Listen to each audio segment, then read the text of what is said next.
The पढ़ंतु IAS के daily dot series में आपका फिर से स्वागत है। ठीक है, चलिए पहला क्वेश्चन देख लेते हैं। ठीक है, पहला क्वेश्चन छत्तीसगढ़ करंट अफेयर से हमेशा की तरह।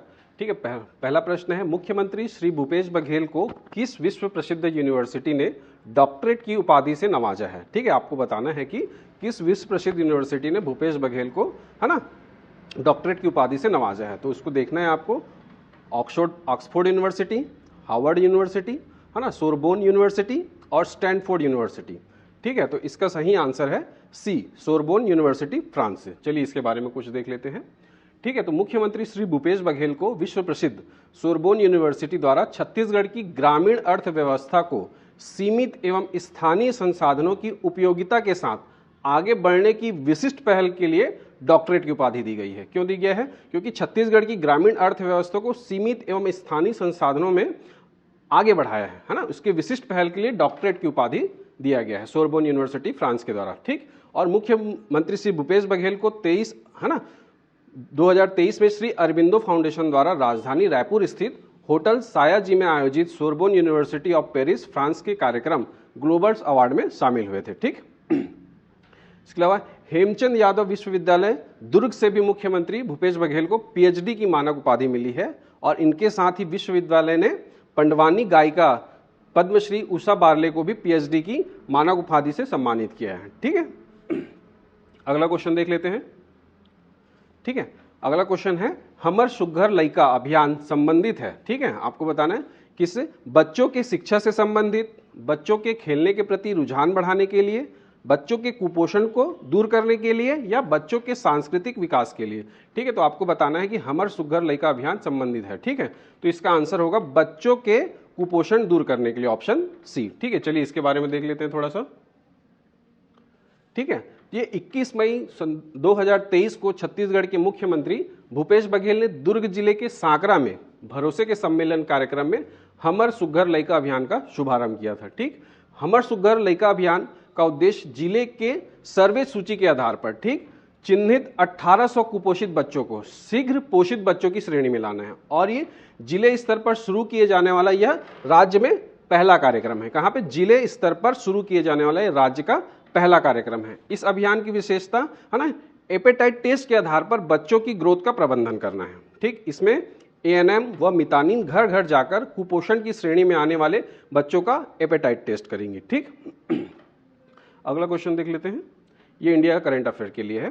आपको बताना है, भारत में बाघ संरक्षण के लिए चलाए जा रहे प्रोजेक्ट टाइगर को वर्ष 2023 में कितना वर्ष पूरा हो गया है ना? मैं क्वेश्चन क्या पूछा है, प्रोजेक्ट टाइगर को वर्ष 2023 में कितना वर्ष पूर्ण हो गया है। ठीक है, जो भारत में बाघ संरक्षण के लिए प्रोजेक्ट टाइगर चल रहा है। तो उसका ऑप्शन देख लीजिए, 40 वर्ष, 50 वर्ष, 55 वर्ष और 60 वर्ष। ठीक है, तो इसका सही आंसर है बी, 50 वर्ष। ठीक है, इसके बारे में थोड़ा सा देख लेते हैं। जो प्रोजेक्ट टाइगर की शुरुआत है 1 अप्रैल 1973 को हुआ था। ठीक है, जब शुरुआत हुई थी तब बाघों की जो संख्या थी वो 263 थी और भारत में कितने अभ्यारण्य थे? 9। अब वर्तमान स्थिति में, है ना, वर्तमान में कितने बाघों की संख्या हो गई है? 3167। ठीक, और भारत में टोटल अभ्यारण्य की संख्या कितनी हो गई है? 53।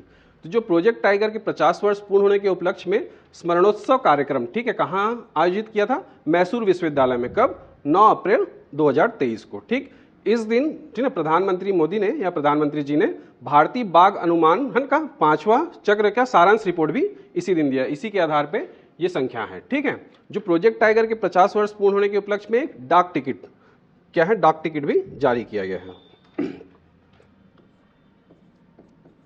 ठीक है, प्रोजेक्ट टाइगर के 50 वर्ष पूर्ण होने के उपलक्ष्य में एक डाक टिकट भी प्रधानमंत्री ने जारी किया है। तो देखते हैं छत्तीसगढ़ में प्रोजेक्ट टाइगर के लिए कितने रिजर्व हैं। तो उसमें हमारे इंद्रावती टाइगर रिजर्व कब बना? 1982 में। उदंती सीता नदी टाइगर रिजर्व कब बना? 2008 में। और अचानक मार टाइगर रिजर्व कब बना? 2008 में। ये दोनों एक साथ बने। ठीक है, तो छत्तीसगढ़ में कुल कितने टाइगर रिजर्व हैं? 3। ठीक है, इसी दिन, है ना, टाइगर, प्यूमा, लायन और जगुआर, लेपर्ड, चीता जैसे और स्नो लेपर्ड जैसे बिग कैट्स को, है ना, संरक्षण और सुरक्षा देने के लिए इंटरनेशनल बिग कैट अलायंस भी हुआ। ठीक है, चलिए अब थोड़ा सा देख लेते हैं कुछ इंपॉर्टेंट कि भारत में कब कब क्या शुरू हुआ है इसी के रिगार्डिंग में। ठीक है, इंपॉर्टेंट ईयर और डेट।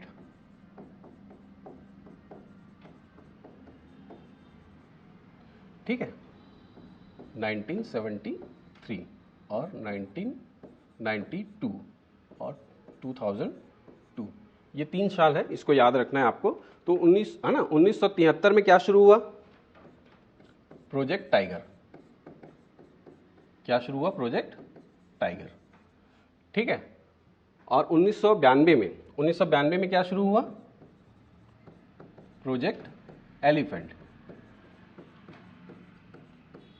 ठीक, और 2002 में क्या हुआ? क्या आया? Biodiversity act. क्या आया? Biodiversity act.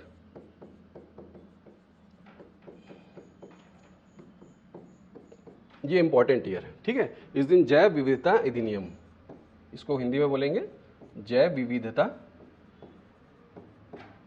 अधिनियम।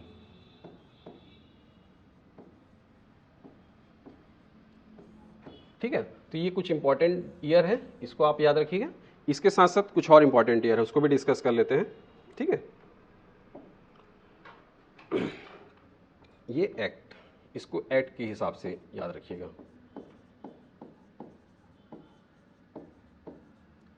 ठीक है, तो इसमें क्या याद रखेंगे आप? ठीक, 1927, 1972, ठीक है, उसके बाद 1980, फिर उसके बाद 1986, ये ईयर्स को याद रखना है। तो ठीक है, तो 1927 में क्या आया था सबसे पहला? इस दिन क्या आया था? भारतीय वन अधिनियम। कब आया था? 1927 में। ठीक है, और 1972 में, 27 को ऐसे पलट दिए तो 72, 1972 में क्या था? भारतीय वन्य जीव। ठीक है, वन्य जीव संरक्षण अधिनियम। क्या? संरक्षण अधिनियम। ठीक है, और 1980 में क्या आया था? भारतीय वन संरक्षण अधिनियम। ठीक है, भारतीय वन संरक्षण अधिनियम। और 1986 में क्या आया था? पर्यावरण संरक्षण अधिनियम। ठीक है, 1986 में क्या आया था? पर्यावरण संरक्षण अधिनियम। और अभी लेबर इंस्पेक्टर ने पूछा है इसके डेट के साथ, इसकी कौन से डेट में आया था? ये आया था 19 नवंबर 1986 को, पर्यावरण संरक्षण अधिनियम। ये बहुत इंपॉर्टेंट ईयर्स है, इसको आपको ध्यान रखना। और इसमें बस थोड़ा कंफ्यूजिंग होता है, इसलिए इसको अच्छे से याद करना है ना। 27 में क्या आया था? वन अधिनियम। क्या? वन अधिनियम। और 72 में क्या था? वन्य जीव संरक्षण अधिनियम। ठीक, और 1980 में क्या आया था? वन संरक्षण अधिनियम। फिर उसके बाद 86 में पर्यावरण संरक्षण अधिनियम। ठीक है, और देख लेते हैं, ये एक्ट हो गया। अब नीति देखते हैं। नीति, इसके लिए इंपॉर्टेंट डेट याद रखिएगा। ठीक है, 1894, ठीक है, 1952, ठीक, उसके बाद देखिए 1988। ठीक है, तो ये क्या है? भारतीय वन नीति। क्या है? भारतीय, ठीक, भारतीय वन नीति। तो अगर आपको पूछा जाता है कि सबसे पहला भारतीय वन नीति कब आया था, तो आपको बताना है 1894। लेकिन ये क्या है? इस टाइम क्या था? ब्रिटिश। कौन सा शासन था? ब्रिटिश। ठीक है, 1984 में क्या था?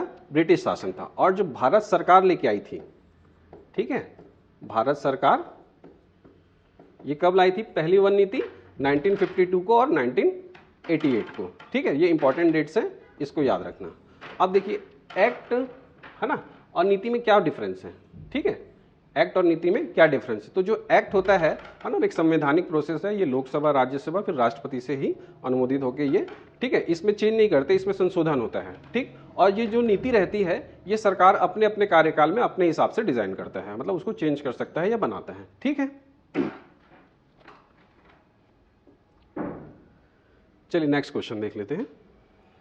ठीक है, अगला क्वेश्चन है, हाल ही में चर्चा में रहे ग्रीष्मकालीन स्पेशल ओलंपिक का 16वां संस्करण कहाँ आयोजित किया गया। आपको बताना है कि जो ग्रीष्मकालीन जो स्पेशल ओलंपिक है वो कहाँ पे आयोजित हुआ, भारत में, बर्लिन में, टोक्यो में या रोम में। ठीक है, तो इसका सही आंसर है बर्लिन, जर्मनी, बी। ठीक, इसके बारे में देख लेते हैं। तो इसमें जो है भारत बहुत अच्छे से प्रदर्शन किया है। इसमें भारत में कुल है ना, भारत को कुल 202 पदक मिले हैं, जिसमें है ना गोल्ड मेडल 76 है, ठीक, रजत पदक 75 है और ब्रॉन्ज है ना, ब्रॉन्ज जो है वो 51 है। इसमें बर्लिन में ना 190 देशों ने भाग लिया था इस प्रतियोगिता में। ठीक है, और ठीक है इसके बाकी डिटेल बाकी है ना, आज के लिए इतना ही रखते हैं। ठीक है, ये सारा करंट अफेयर्स आप हमारे सोशल मीडिया है ना टेलीग्राम चैनल से आप डाउनलोड कर सकते हैं। आप हमारे टेलीग्राम चैनल को ज्वाइन कीजिए। ठीक है, और ये हम इससे आप हमारे एंड्रॉयड एप्लीकेशन को डाउनलोड कर सकते हैं। उसमें फ्री सेक्शन में आपको सारे करंट अफेयर के वीडियो और PDF फॉर्म मिल जाएंगे। ठीक है, और उसमें कुछ फ्री कोर्सेज भी हैं, आप उसको भी अवेल कर सकते हैं। हमारी जो ऑफलाइन क्लासेस है CGPSC के लिए वो द पढ़ंतु IAS RBI के सामने अभी चल रही हैं। आपको कुछ डिटेल चाहिए तो आप इन नंबर पर संपर्क कर सकते हैं। Thank you.